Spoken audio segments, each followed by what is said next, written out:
Hello guys, welcome to my channel SSC aspirant. तो आज हम लोग एक नए टॉपिक पढ़ने वाले हैं जिसका नाम है directive principles of state policy. ये हमारे पार्ट 4 में आता है। टोटल हमारे पास 25 पार्ट्स हैं, जिसमें से पार्ट 4 है directive principles of state policy. Directive principles ये एक टाइप का काइंड ऑफ पॉजिटिव राइट्स होता है। और directive principles of state policy के बारे में आर्टिकल 36 से आर्टिकल 51 तक दिया हुआ है।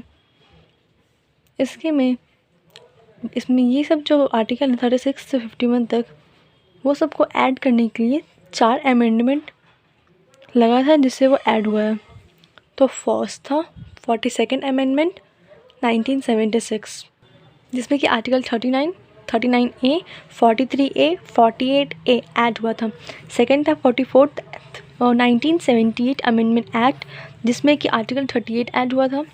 थर्ड था 86 अमेंडमेंट 2002, इसमें आर्टिकल 45 ऐड हुआ था। और फोर्थ है 97, जो कि 2011 में 97 2011 अमेंडमेंट एक्ट, जो कि ऐड हुआ था 43B में। Directive principles of state policy के पढ़ने के लिए बस इतना ही है।